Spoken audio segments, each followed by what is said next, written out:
Assalamualaikum warahmatullahi wabarakatuh. Assalamualaikum. Buya yang saya hormati, saya mau nanya Buya tentang masalah dunia pacaran. Apa? Dunia pacaran. Mohon maaf Buya, kalau secara akal saya paham benar kalau misalnya pacaran itu haram. Akan tetapi hati saya tuh kadang-kadang masih terpengaruh sama yang dunia pacaran tuh. Karena memang dunia kampus itu saya tuh sudah terbiasa melihat yang laki-laki sama perempuan itu boncengan itu sering banget. Bahkan hampir semua teman-teman saya itu pacaran gitu. Dan saya minta saran dari Buya, bagaimana sih agar kita itu tidak terpengaruh oleh dunia pacaran. Dan mohon maaf Buya, saya ingin minta diceritakan oleh Buya hukuman tentang bagi para pezina di akhirat. Mungkin itu aja. Terima kasih. Assalamualaikum warahmatullahi wabarakatuh.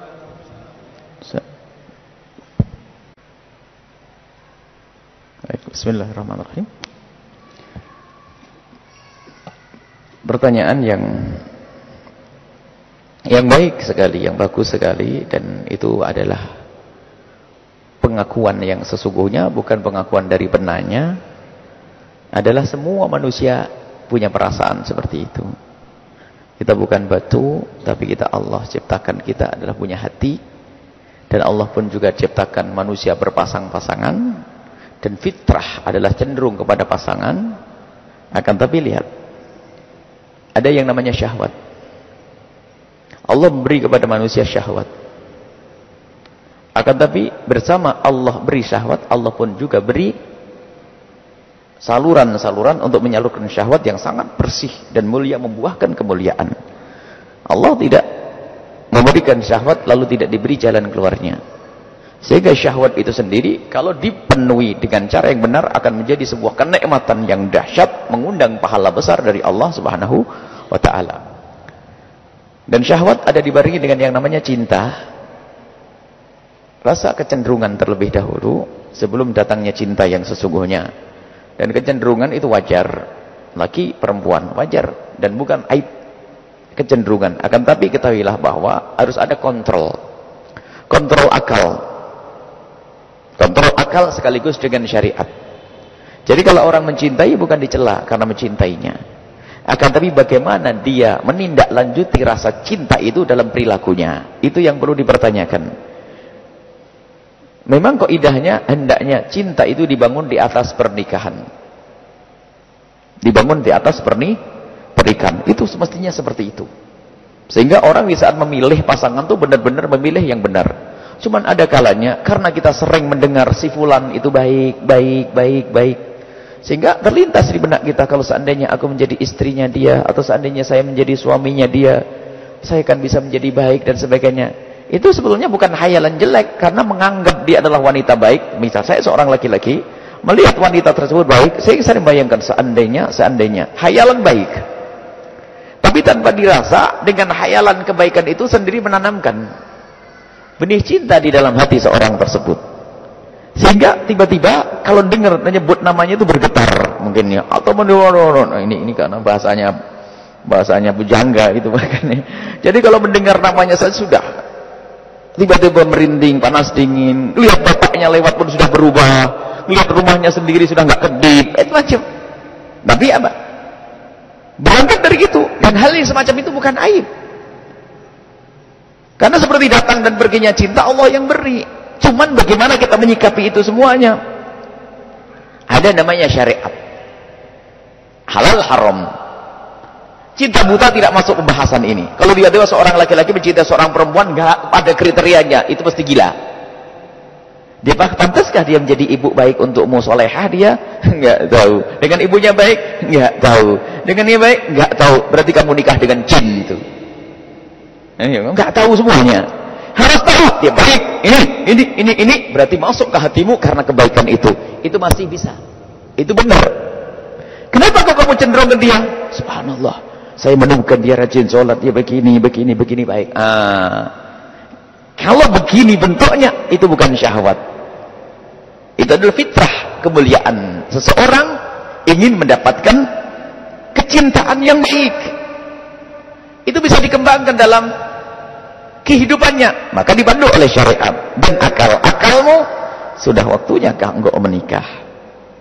Sudahkah ada persiapan? Bukan syahwat lagi. Kalau syahwat itu subhanallah, anak baru gede sudah ada urusan syahwat. Tapi dengan akal dan syariat itu bisa mengekang syahwat. Itu haram, tidak boleh untukku. Sehingga aku tidak boleh melanjutkan khayalan ini. Lalu bagaimana? Baru melangkah yang benar. Tidak akan masuk dunia pacaran karena dia ngerti. Sehingga dunia pacaran itu orang main api. Tidak dibenarkan sama sekali, alasannya apapun. Kalau Anda misalnya ada kecenderungan jatuh cinta kepada seseorang, maka tindak lanjuti dengan syariat. Bukan dengan SMS, "Neng, aku padamu, Neng. Mohon maaf semalam saya nggak ada tidur." Istrinya kenal majelis mulia, "Ngapain nggak bisa tidur?" "Minum mau tidur," gitu. Oh, nasib kamu tidak paham. Nah, ini. Jadi tinggal menindaklanjuti. Jadi kecenderungan itu wajar. Cenderung ini, cenderung itu. Kemudian nanti kita akan beri dalam kita meraih sebuah, ini cerita panjang, ini ceramah khusus. Mungkin ada untuk mengkantor Valentine kita harus bahas masalah-masalah begini ini, supaya orang tidak ini dari masalah cinta. Wah, ada manusia itu kalau jatuh cinta karena fisiknya itu ada seperti binatang, hanya pengen urusan dunia seks saja. Kalau jatuh cinta karena akalnya itu seperti cari pegawai saja, istrinya jadi pegawai. Akan tapi kita akan menikah dengan orang yang di situ ada rohnya yang sambung kepada Allah. Ini ada pembahasan panjang. Kemudian sebab rasa cinta itu adalah memang rasa di dalam hati. Tidak bisa diterjemahkan, lidah pun hanya bisa berucap, tapi diterjemahkan dengan perilaku. Nah, makanya yang kita cintai harus ada objek. Yang kita cintai ini harus benar. Nah, kalau tidak benar perlu dikontrol akalnya. Pasti hawa nafsu. Ada seorang perempuan ditanya, "Neng, pantaskah?" Setelah kita ceritai panjang lebar, karena dia sudah terlanjur gandung sama seorang laki-laki, sampai bapak ibunya kepusingan. Kepusingan. "Kok bisa mau anak saya, Buya? Kok bisa mau?" Saya ajak bicara tentang laki-laki yang baik, sadar dengan akalnya. Laki-laki yang baik, yang begini, begini. Enak kalau kamu punya suami seperti ini. Dia manduk-manduk. Akhirnya saya jujur, Buya mau tanya, orang yang kau cintai itu kira-kira pantas tidak menjadi suami yang baik? Layak tidak untuk menjadi suami yang baik untukmu? Dia pejam mata sesaat sambil berkata, "Geleng, tidak." Tahu kan? Sadar. Cuman karena syahwat, karena gara-gara pacaran tuh sering dirayu, karena biasa janji-janji dan seterusnya, dia bisa geleng kepala. Di saat dia geleng kepala, ibunya senangnya luar biasa karena anaknya sudah sadar kalau laki-laki itu tidak pantas. Setelah geleng kepala masih ngomong, "Buya, tapi kan Allah Maha Kuasa bisa merubah setiap orang kan."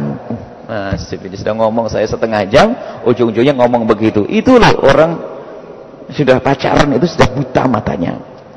Tapi kalau orang cerdas tidak. Saya itu punya tujuan. Saya akan menjadikan dia istriku, bukan untuk main-main.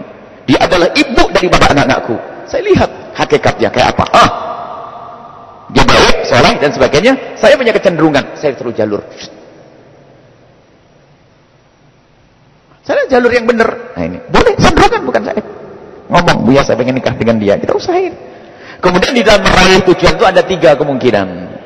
Kalau kita mengharap sesuatu ada 3. Yang satu, sesuatu yang mungkin untuk dijangkau, kejarlah dia. Yang satu adalah mungkin dijangkau, bayar yang mahal. Kita cari yang tidak. Yang ketiga adalah mustahil. Jangan perjuangan sesuatu yang mustahil. Saya jatuh cinta dengan anaknya raja. Saya melihat di foto sepintas. Anggap saja anaknya Raja Brunei.